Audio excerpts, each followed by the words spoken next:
కన్నా మీథేన్ 4 రెట్లు ప్రమాదకరం. Anywhere better you can plant a sapling in your department and then nurture it, please. That is very important.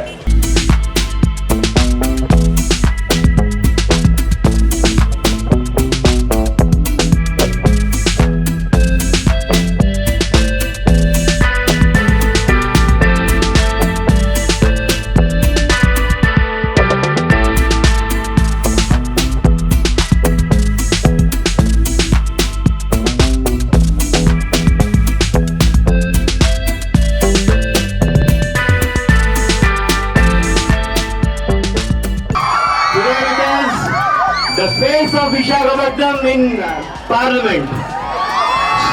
Shri Sridharat with us, the President of Geetam University and Member of Parliament of Visakhapatnam. It's such a privilege to introduce him, educationist, at the same time an acclaimed politician and an environmentalist. Just now we heard that the dream universities which we just now heard, Purdue University and the Stanford. We have such a role model with us who have studied there and then who is now standing before us to really encourage us on this day so that Andhra University becomes a green campus, a clean campus, drug-free campus, plastic-free campus and also a ragging-free campus. Our Honorable Governor Sri Abdul Nazir, the drive to make all university and college campuses drug-free is a directive from our Honorable Chief Minister Sri Nara Chandrababu Naidu Garu and Honorable Minister for Human Resources Development, Information Technology, Electronics and Real-Time Governance Sri Nara Lokesh Garu. Consuming drugs or consuming alcohol is making you lessen that pain. My request to you all is, some of these things, once you start it, once it becomes an addiction, and meer kuda aaplayapota, it becomes a serious challenge. I am also a president of a university, Geetam, which is not very far from here. We have 14,000 students on that campus, about the same number as Andhra University. And this is a problem that is widespread in society. If you are able to look at yourself inward, how are you able to deal with failure? How are you able to deal with challenges? Are you having good friends, good family? It will be easy for us to answer.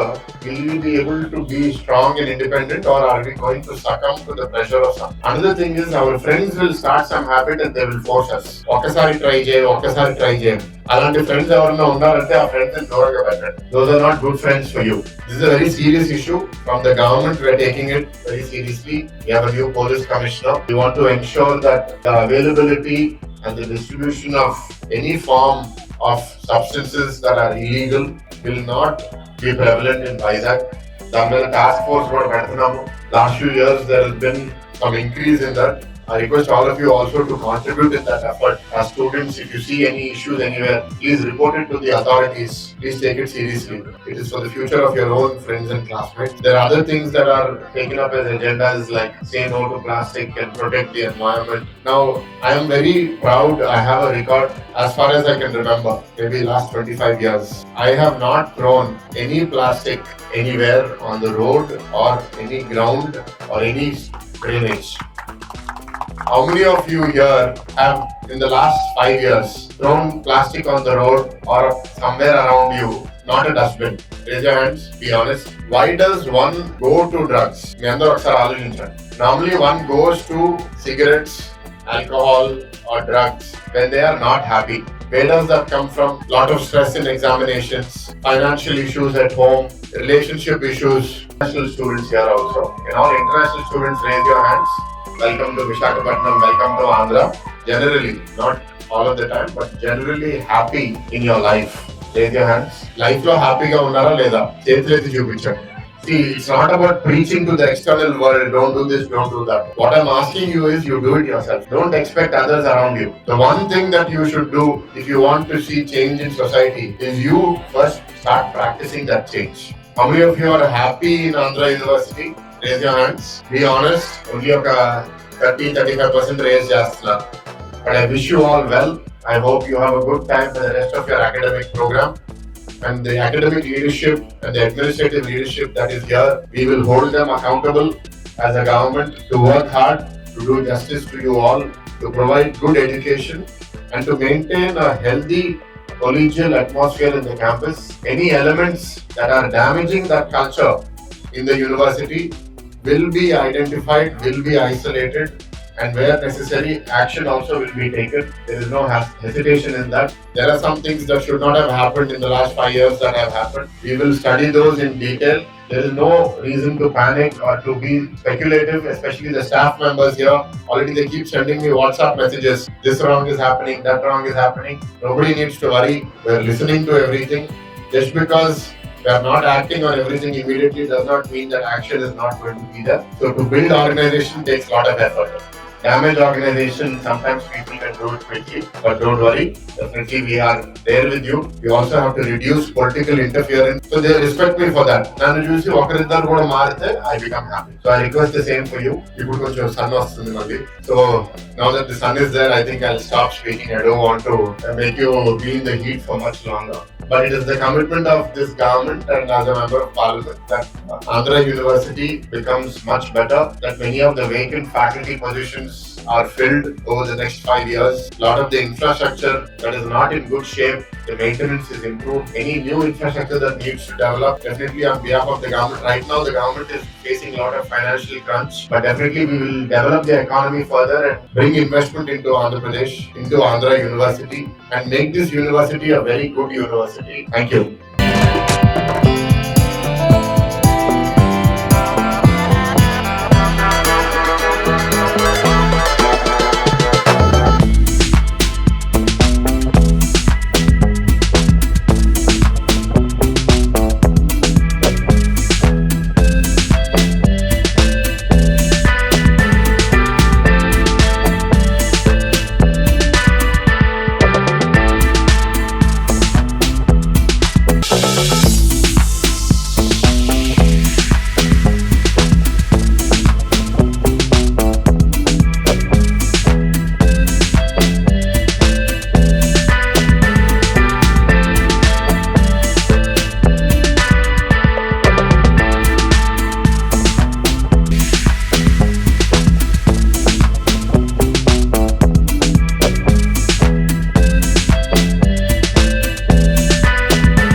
మొదటిగా దేశవ్యాప్తంగా ప్రత్యేకంగా తెలుగు రాష్ట్రాల్లో విపరీతమైన వర్షాలు ఈ hurricane వల్ల కూడా చాలా మంది వరదల వల్ల ఇబ్బంది పడుతున్నారు. ప్రత్యేకంగా విజయవాడ గుంటూరు ప్రాంతంలో వరదలు ఎంత డ్యామేజ్ చేసినాయో ఎలా ఇనండేట్ చేసినాయో అందరూ మనం మీడియా ద్వారా కూడా చూడటం జరిగింది. ఆల్రెడీ కొన్ని ప్రాణాలు కోల్పోయాము, ఇంకా చాలా మంది ఇబ్బందులు ఉన్నారు. అందరూ సేఫ్టీకి చేరాలని అండ్ నార్మల్సీ కూడా రిస్టోర్ అవ్వాలని చాలా త్వరగా కోరుకుంటున్నాము.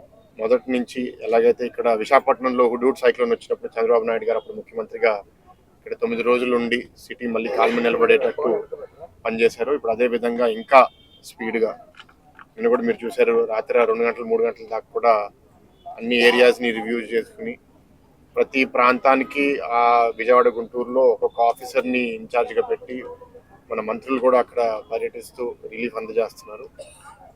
మా తరపు నుంచి కూడా ఇప్పుడు త్వరలో నేను కూడా సోషల్ మీడియాలో పెడదాం అనుకున్నాము.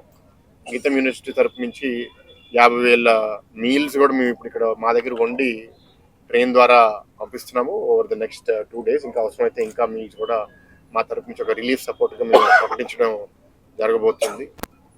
అయితే విజయవాడ ఫ్లడ్స్ ఇష్యూ తర్వాత ఇవాళ ఆంధ్ర యూనివర్సిటీకి రావడానికి కారణం ఏంటంటే ట్రీ ప్లాంటేషన్ డ్రైవ్. ఇవాళ 1000 ట్రీస్ అక్కడ ఒక రోలో ఈ గ్రౌండ్ చుట్టూ ప్లాంట్ చేయడం జరిగింది. దాంట్లో 5 నేను ప్లాంట్ చేశాను. అది కాకుండా ఇక మిగతా ఇష్యూస్ కూడా తీసుకున్నారు. డ్రగ్ ఫ్రీ క్యాంపస్ అని, సే నో టు ప్లాస్టిక్ అని, ragging free campus, clean and green campus తయారు చేయాలని. నేను కూడా ఏయూకి మొదటిసారి ఎంపీగా అయిన తర్వాత కూడా ఫస్ట్ టైం రావడం. సో పిల్లలతో మాట్లాడుతున్నప్పుడు చెప్పాను దట్ ఏయూ ఎన్నో సమస్యల వల్ల రకరకాల ఇబ్బందులు ఫేస్ చేస్తుంది. ఏయూకి మళ్ళీ పూర్వవైభవం రావాలి అంటే దీని మీద చాలా దృష్టి పెట్టాల్సిన అవసరం ఉంది. మన రాష్ట్ర విద్యామంత్రి నారా లోకేష్ గారు కూడా దీని మీద చాలా సంకల్పంతో ఉన్నారు. ర్యాంకింగ్లోనే కాదు అన్ని విధాలుగా ఏయూలో పిల్లలకి, టీచర్స్కి, సమాజానికి ఏదైతే ఏయూ మీద ఒక మంచి అభిప్రాయం ఉందో అది అనేక కారణాల వల్ల దిగజారిపోయింది. దాన్ని తిరిగి తీసుకుని రావాలంటే అది అంత ఈజీగా చేయగలిగింది కాదు, కానీ చాలా కష్టపడాలి. నా వంతు కృషి ఏం చేయాలో తప్పకుండా చేస్తాము. ఇక్కడ అడ్మినిస్ట్రేషన్ను, అకాడమిక్ లీడర్షిప్, టీచింగు, స్టూడెంట్స్ అందరూ సక్రమంగా ఒక యూనివర్సిటీలో ఏం జరగాలి అవి సక్రమంగా జరిగేటట్టు చేసే విధానంగా నా ప్రోత్సాహం, సపోర్ట్ కూడా ఎప్పటికీ ఉంటుంది. చిన్న చిన్న ఇష్యూస్తో ఇవాళ రిజాల్వ్ చేస్తాం. కొన్ని సీరియస్ ఇష్యూస్ రిజాల్వ్ చేయడానికి కొంత టైం పట్టొచ్చు, బట్ తప్పకుండా గవర్నమెంట్ దానికి కమిటెడ్గా ఉంది. అసలు నేను ఒక విద్యావేత్తగా గీతం యూనివర్సిటీ ప్రెసిడెంట్గా ఉన్నప్పుడు అసలు రాజకీయం అసలు మా యూనివర్సిటీలో మేము అసలు ఎంటర్ అవునే. కానీ దురదృష్టం ఏంటంటే గత 5 సంవత్సరాలు ఏయూఏ ఒక పొలిటికల్ ఆఫీస్ లాగా నడిచింది అనేది చాలా బాధాకరం. అనేక కారణాలు, కొందరు వ్యక్తులు కూడా. సో ఆ పొలిటికల్ ఇంటర్ఫియరెన్స్ అనేది పబ్లిక్ యూనివర్సిటీస్లో ఎప్పుడు ప్రైవేట్ యూనివర్సిటీస్ కన్నా ఎక్కువ ఉంటాయి, కానీ కుదిరినంత వరకు దాన్ని మినిమైజ్ చేయడము, న్యాయం కూడా జరిగే విధంగా పనిచేయాలని అనుకుంటున్నాను. ఇంకోటి రూమర్స్ కూడా ఇది విశ్లేషించడానికి ఏయూ అనే టాపిక్ అందరికీ చాలా ఇంట్రెస్ట్ అనుకుంటా. ఎందుకంటే ఏ చిన్న విషయం జరిగినా సరే దాని మీద ఏదో ఒక అభిప్రాయం వాట్సాప్లో సర్క్యులేట్ చేయడం. ఎవరేం తొందరపడక్కర్లేదు. ఏయూలో ఉండాల్సిన వాళ్ళు మంచి టీచింగ్ చేయాలి, మంచి రీసెర్చ్ చేయాలి, వాళ్ళ పని, వాళ్ళ బాధ్యత ఏదైతే ఉందో అది పూర్తి చేయాలి. పిల్లలు ఇక్కడ స్వేచ్ఛగా చదవగలగాలి, ఫ్రెండ్షిప్స్ చేసుకోవాలి. ఇల్లీగల్ యాక్టివిటీస్లో వాళ్ళు పార్టిసిపేట్ చేయకూడదు. వాళ్ళు ఏదైనా డ్రగ్స్ కూడా ఇక్కడ ఏదైనా పాస్ అయితే అది కూడా కన్జ్యూమ్ చేయకూడదు. దాని మీద కూడా ఇవాళ మాట్లాడడం జరిగింది. ఇవన్నీ చేయాలి అంటే ఫస్ట్ మన చుట్టూ ఉన్న సమాజమే సరిగ్గా లేనప్పుడు ఆ సమాజంలో ఉన్న సమస్యలు కూడా యూనివర్సిటీ లోపలికి వస్తాయి. సమాజం ఇప్పుడు పొలిటికల్ వ్యవస్థలో మార్పు వచ్చింది, కొత్త అలయన్స్ కూటమి ప్రభుత్వం వచ్చింది. కాబట్టి మా తరపు నుంచి డ్రగ్స్ లేని విశాఖపట్నంగా తయారు చేయాలి, లా అండ్ ఆర్డర్ కంట్రోల్ లోపలికి తీసుకుని రావాలి, పొలిటికల్ ఇంటర్ఫియరెన్స్ ఎడ్యుకేషన్ ఇన్స్టిట్యూషన్స్లో ఉండకూడదు అనే ఒక ఆలోచనతో మేము పనిచేస్తున్నాము. ఏయూలో కొన్ని వెస్టెడ్ ఇంట్రెస్ట్, నెగిటివ్ ఎలిమెంట్స్ కూడా కొందరు పాతుకుపోయి ఉన్నారనేది చాలామంది చెప్పే విషయం. అది మెల్లమెల్లగా ఐడెంటిఫై చేసుకుని అందరినీ వీడౌట్ చేస్తాము. దేనికి తొందరపడక్కర్లేదు. నేను కూడా జనరల్గా రూమర్స్కి పెద్ద రియాక్ట్ అవ్వను. అండ్ నెగిటివ్ ప్రచారానికి, పాజిటివ్ ప్రచారానికి కూడా పెద్ద రియాక్ట్ అయ్యే మనస్తత్వం నాది కాదు. ఏ ఇష్యూలో అయినా లోతు లోపలికి వెళ్ళి అర్థం చేసుకుని దానికి మనం రియాక్ట్ అవ్వాలి. ఇవాళ ఏ అవగాహన వచ్చినా సరే అది విద్యామంత్రికి కూడా చేర్చుతాము. ఆయన కూడా అక్కడ ఉన్న అధికారులందరితో ఒక సమీక్ష పెట్టుకుని ఏం చేయాలనేది ఆలోచిస్తున్నారు. తప్పకుండా ఆయన నాయకత్వంలో, లోకేష్ గారి నాయకత్వంలో ఆంధ్ర యూనివర్సిటీ ఒకటే కాదు, రాష్ట్ర వ్యాప్తంగా ఉన్న స్టేట్ యూనివర్సిటీస్ అన్నీ మనం మళ్ళీ ఒక మంచి పీరియడ్ లోపలికి తీసుకొస్తామని బలంగా నమ్ముతున్నాము. అంతేకాకుండా high schools, middle schools, elementary schools అవి కూడా చాలా డెవలప్ చేయాలి. ఎందుకంటే ఎక్కువ డ్యామేజ్ పిల్లలకి సమాజంలో స్కూల్ ఎడ్యుకేషన్లోనే అవుతుంది. మొన్నే మేము చంద్రంపాలెం హై స్కూల్కి కూడా వెళ్ళడం జరిగింది. అక్కడ చూసింది ఏంటంటే పిల్లలు చాలా బాగున్నారు, ఉత్సాహంగా ఉన్నారు, కానీ వాళ్ళ English reading ability, understanding ability చాలా లిమిటెడ్గా ఉంది. ఒక 10th క్లాస్ చదివే పిల్లలకి దానికన్నా ఎక్కువ ఉండాలి. కానీ అనేక కారణాల వల్ల వాళ్ళు కొన్ని ఇబ్బందులు ఫేస్ చేస్తున్నారు. అవి కూడా మనం వెంటనే కరెక్ట్ చేయలేము. దురదృష్టం ఏంటంటే గత ప్రభుత్వం విద్య ఏదో ఒక స్విచ్ లాగా అనుకున్నారు, స్విచ్ ఆన్ చేస్తే ఆన్ అయిపోతుంది, ఆఫ్ అయితే ఆఫ్ అయిపోతుంది అని. విద్య అట్లాంటిది కాదు. విద్య ఒక చెట్టు పెంచడం లాగా, ఒక మొక్క నాటితే దానికి బాగా చూసుకుని నీరు పోసి ఎవరు దాన్ని హాని చేయకుండా చూస్తే అది ఒక మహావృక్షం లాగా అవుతుంది. కానీ అది మొక్కలాగే ఉన్నప్పుడు దాన్ని ఎవరో తొక్కేస్తే అది చనిపోతుంది. సో విద్యని జాగ్రత్తగా కాపాడుకుందాం. తెలుగు వాళ్ళు ప్రపంచవ్యాప్తంగా మంచి పేరు, మంచి సంపాదన కూడా పొందారు.